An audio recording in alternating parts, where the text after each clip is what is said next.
What's up, everybody? My name is Kenneth, and I am a foreigner living in the Philippines, here today to react and learn to Filipino culture. This video is called The Genius of the Filipino, and I believe it's about the culture of the Filipinos, why they're so warm and welcoming. So I thought this would be interesting to watch with you guys. It's another video by the Filipino Story. They have some really good videos. So I think this will be good. I apologize, guys, for being gone for so long. I've been really sick. I've had a cold, a really bad cough, and it's been really difficult for me to make videos for you guys. I did try, but it's not possible. What's up, everybody? My name is Kenneth, and I am a foreigner living in the Philippines. So hopefully I'm feeling a little bit better now. So hopefully we can start doing daily uploads again, and yeah, get back to learning about the Philippines. So yeah, guys, without further ado, let's get right into this video. Let's go. Filipinos do not realize that Filipino culture is one of the greatest, this is really, I'm very serious about it, one of the greatest in the world.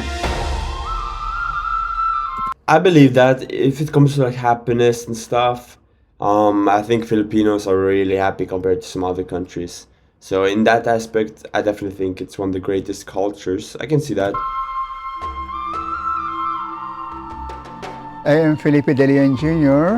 I have been studying Filipino culture since the 60s. I've been to many parts of the Philippines trying to understand who we are and understand how Filipinos can be their better selves. At the very core, Filipinos are very highly relational people, wanting to connect all kinds of people in all levels, young and old, whether you are educated or not, from the poorest to the richest. Filipinos would like to bring people together. That's the very core of Filipino culture, a high degree of relationality, connectivity. This has to do with the philosophy of Kapwa. Kapwa means the other person is also yourself. Filipinos believe that they have no separate... The other person is also yourself. So like treat others how you want to be treated, basically. That's cool. Existence. They're all one. That's the meaning of Kapwa. Every person's responsibility is not only to himself, but to others. That's why, according to Claude Tayag, a culinary expert, our culture has no recipe for a single person. It's always a recipe for 6 to 10 people, because we expect food to be shared. Wait, that is really cool. There's no recipe for a single person. You always make portions like 6, 7, 8. That's really cool. That's unlike Norway, where I'm from. Any chance upon family is having dinner, you will always be invited to share the dinner with them. In a fiesta, even if you are not invited, you enter any house where there is food. Pakikipagkapwa is the basis of this, because in an individualistic culture, a person feels separate from... He said even if you're not invited, can you just walk into a fiesta and if they're eating, they'll just share food with you, even though you didn't get an invite? That's kind of interesting. Others, and therefore there's no natural responsibility for everyone to serve. In a materialistic culture where people are confined to their physical selves, you don't see yourself connect. I definitely say my culture, like in Norway, Europe, it's more individualistic, more materialistic, like he's saying. So that's why I wanted to come to the Philippines originally.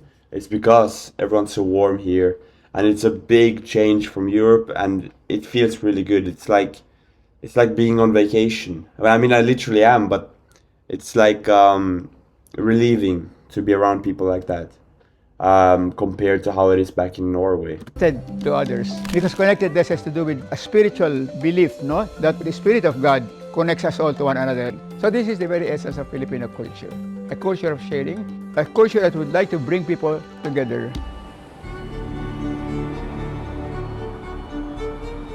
Origins, huh? Our language has been with us since around 2,500 years ago. We were right. I'm guessing he's talking about Tagalog or Filipino. Already Filipinos, even though we were not called Filipinos at that time. We were Austronesians. All our languages came from one island in Taiwan, and it's not Chinese, it's a Southeast Asian archipelago. Wait, the Philippines language came from Taiwan? The Tagalog came from Taiwan? Really? A Southeast Asian place with at least 9 ethnic groups. And one ethnic group there was our ancestors.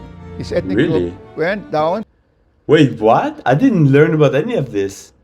You know, I've been learning like Filipino history like after the Spanish took over and stuff. And I think I learned a little bit before that also, but I've never gone this far back. I want to learn more about this, like when the Filipinos first arrived to the islands of the Philippines. That would be interesting. If you guys have a good video on that, like the early history, when the first Filipinos came to the Philippines, that I want to watch a video about that. That would be cool. From Taiwan to Batanes, to the rest of Luzon, down to the Visayas, Mindanao, and Indonesia, Malaysia. So the languages of Indonesia and Malaysia came from us. We even brought these Really? languages to the Pacific, Micronesia, Melanesia, Polynesia, as far. So are Malaysians and the people living there, are they very much related to the Filipinos then, or are they Filipinos? Or maybe like the foundation of their like DNA came from the Philippines. It's very interesting. I didn't know that all of those nations came from the Philippines, which came from a group living in Taiwan. I want to know more about this type of history. Easter Island and Hawaii. When we brought these languages even to the west in Madagascar, Africa. That's why if you go to Madagascar, Africa, they speak a language similar to Ilocano, Tagalog, Kapampangan. It's called Malaga. Really? Even wait, what? If you speak one of those Filipino languages and you go to Madagascar, can you understand them or like understand a little bit? Wow. So even in Madagascar, in Africa, it's related. The Filipinos were there basically spreading the language. And that time alone, no, we were already highly relational because our language shaped us. We shape our language and the language in turn shapes us. Filipino languages are the most highly relational of all the Austronesian languages. We have the highest number of conjugations. How many conjugations are possible in English? The word to eat. Eat, eating, ate, eaten. What else? I suppose you can have at most 12 conjugations of one word or one verb in English, but not more than 12. What about kain? The Tagalog word for eat. In less than an hour, you can come up with 100 conjugations of kain. Kain na tayo. Makikain. What? Wait, this makes me think I'll never learn Tagalog. That is so difficult to learn then. So it's like 100 different words for eat? That is so difficult to learn. Napakain. As a foreigner who doesn't know Tagalog, like, if I want to learn Tagalog, that would be very difficult. Palakain, ikain mo ko, nagkainan. So many, no? So what does that mean? That means we are highly relational. From the very beginning, we're already highly relational. Because every conjugation is a kind of relationship. Yeah, true. Magsikain tayo, all of us, let's go together and eat, no? O ikain mo ko, do the eating for me. That's another kind of relation. That's such a cool word, do the eating for me. I love that. I wish we had that in English or Norwegian. We don't have that. No? Napakain. Well, I was compelled to eat because others were eating. Oh, that's another kind of relation. That's every conjugation is a relationship. Yeah, so many also, different words for different situations. Like they have one word for every situation. Another thing, look at our languages.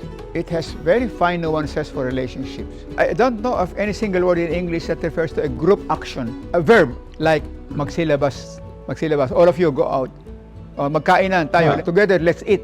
Or I don't know any word in English, any verb in English that refers to a collective action. It's collective action. That means this is highly relational again. And that's in the language, so much in the language. True. So there's like group words even. We don't have that in Norwegian either. Nagkainisan, magkasing ganda, magkasing pangit. When you're magkasing ganda, you're equally beautiful. Magkasing pangit, you're equally ugly. There's no translation in English. These are verbs, adjectives that are mutually reciprocal, connecting people to one another. There's none of that in English as far as I know. So we can see our relationality good point. in our language, but we can also see it in our geography. People say that we're a divided country because we're an archipelago, but the truth is really different. People who live in a landmass rather than an archipelago will even be more divided if this landmass is so mountainous. A mountainous area that is just one. Yeah, that's Norway, I'd say. It's just a landmass with a ton of mountains, and everyone is really divided. There's a ton of like dialects and stuff. So I guess the ocean would kind of make it easier to travel if it's an archipelago, even if it's mountainous, because you can just sail from island to island. Different than if it was on land, right? Landmass is where people will be so extremely divided. Because it's mountains that divide. How can you easily go from one side of the mountain to the other side of the mountain? Yeah, it's not possible. Before you can go to the other side. But people in a short time learn to cross from one island to the other through water. Especially because of our origin from Taiwan, no? We really cross islands. Yeah, so you already know how to cross the water. I mean, the how you came to the Philippines was you sailed there from Taiwan. I never knew that. Once again, I'm just so mind blown that the Filipinos came from Taiwan. And our ancient prowess in maritime navigation really made us very, very skilled in water. The Filipinos all over the world were master navigators on the sea. So, if you go to the Philippines, you will find that any two islands separated by water will speak the same language because we are connected by water. So it's very connected, very true. And divided by mountains. Look at Negros. Negros is divided by Mount Canlaon. The side that faces Iloilo speaks Ilonggo. The side that faces Cebu speaks Cebuano. Exactly. That makes sense. That's how the mountains work, man. Masbate, the one that faces Leyte Samar speaks Waray. The one that faces Bicol speaks Bicolano, and so on. This is true anywhere in the country. If two islands are separated by water, they are more unified. So it's not true that we are divided because we are an archipelago. In fact, we are more united because of being an archipelago. That makes sense. And so, because of our highly relational culture, our creative genius was able to flourish within the traditional Filipino cultures. And that's because in traditional cultures, the sense of community is very, very strong. This is the norm in all of our traditional societies. If there is a very strong sense of community, you feel more relaxed. You don't feel any tension, no? Now, the more relaxed you are. In Norway, where I'm from, in Europe, there's very little community feeling. It's not normal to have a community, really. I think there's a lot of loneliness also. So it's really cool how everyone kind of like sticks together in the Philippines. Like you live together. In Norway, you move out when you're 18. You get your own apartment. You live separate from your parents. You might rarely even see them. Some people go a long time without seeing their parents even. And it's very individualistic. You alone in this world. So the Philippines it's a big culture shock for me. The more open you are, the more you are you. The more you can bring out who you really are. You become more expressive. You become more artistic. You become a natural artist. That's why in our traditional cultures, everybody is an artist, almost no exception. No matter what the work is of a person, you can be sure that he is doing some kind of art. Why? Because the more close you are to one another, the more you would like to understand and do what others can do. If you are very close to the farmer, you will learn farming. If you are very close to the carpenter, you will learn carpentry. If you are very close to the arbolario, you will learn traditional medicine. If you are close to your mother, you will learn how she cooks. So closeness. Traditional medicine, I'd like some of that right now. Do you guys have any suggestions, like what I should eat, what I should take when I'm sick, to like heal faster? I bet there's about a ton of like cool Filipino techniques and stuff, and recipes or whatever. So if you have any suggestions, please let me know in the comments. All right, let's continue. That makes you learn so many things as you grow up. This is the reason why the Filipinos are so versatile, multi-talented, simply because when you are one with the community and you like to relate to everybody, you have to know what others are doing. How can you be so close if you are only a very narrow specialist? For example, I can cite the example of Samaon Sulaiman, who was one of the awardees for the National Living Treasures Award in the Philippines called Manlilikha ng Bayan. Well, just like any male in Maguindanao society or even female, almost anybody can play the kutiapi. But Samaon Sulaiman happened to be... Wait, what is that, the kutiapi? Is this like a Filipino-made instrument, like locally in the Philippines? That's really cool. I'd like to learn more about that. Is there a ton of like instruments that like originate from the Philippines? Like unique instruments that they only have in the Philippines? Because I've never seen anything like this. The best. But do you know that he is not only the best in that instrument, he is also the favorite barber in his town. Yeah, okay. And also so they do everything basically. Muslim imam or priest. But he was also a very good farmer. Because he grew up in such an environment where everybody is multi-skilled. And if you are really so relaxed, you can easily learn other skills. Because you will have no difficulty learning anything if you are doing it in a spirit of play. In a spirit of play, everything becomes so easy. That's really true. Our sense of community, which makes us very multi-talented.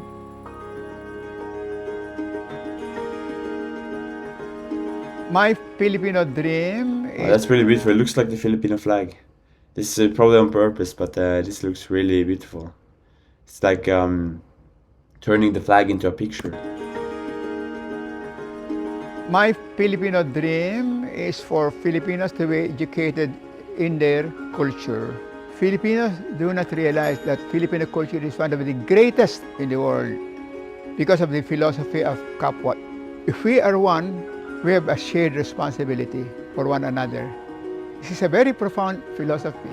A shared responsibility. It's not dog-eat-dog attitude. It's not survival of the fittest. It's not ruthless competition. It's cooperation, collaboration, harmony. Do you know how the world has survived? How humanity has survived? According to anthropology, we have survived because of cooperation rather than competition. That's the web of life. If there's no harmony on Earth, no species would have survived. We have to emphasize that. But our culture is based on cooperation, harmony, bayanihan, doing things together for the common good. This is who Filipinos are, but Filipinos don't realize this. The more we realize it, the better for not only us, but the better for the world, because we can promote our culture everywhere. And we can be very proud of being Filipino. Now, the Filipinos are not very proud of who they are, simply because they don't know who they are.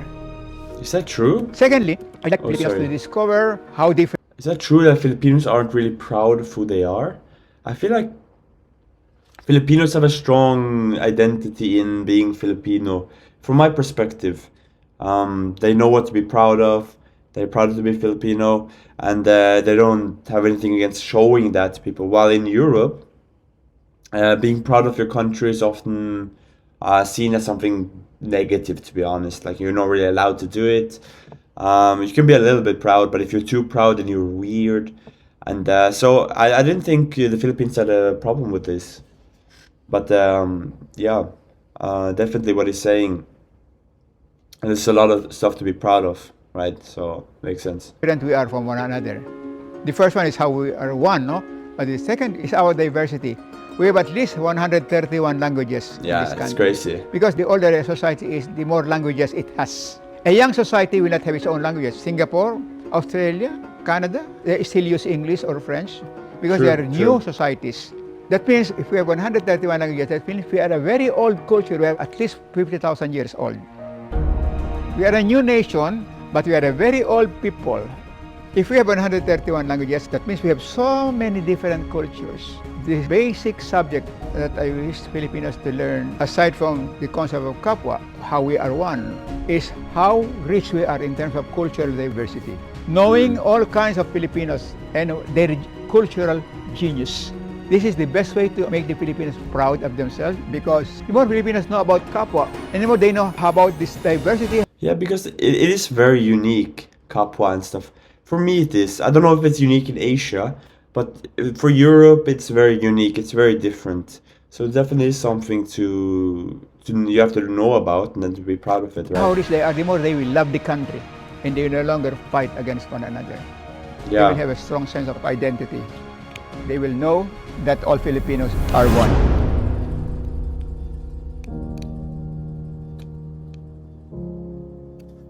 Oh, okay, and that's the end of this video. Wow, that's a really good video. Filipino Story always has really good videos, so I'm not surprised. I'm gonna give this video a like. Thank you guys so much for watching this video. If you want me to watch more Filipino Story, then let me know. Or if there's anything else you want me to watch, then please let me know in the comments and I'll check it out. And if I end up reacting to it, then I'll give you credit. And as always, guys, I'm trying to be back now on YouTube, so I'll upload daily videos. If you like this type of content, then you should subscribe for more. And I'll see you guys in my next video tomorrow. Alright, thank you so much for watching. I'll see you tomorrow. Bye bye.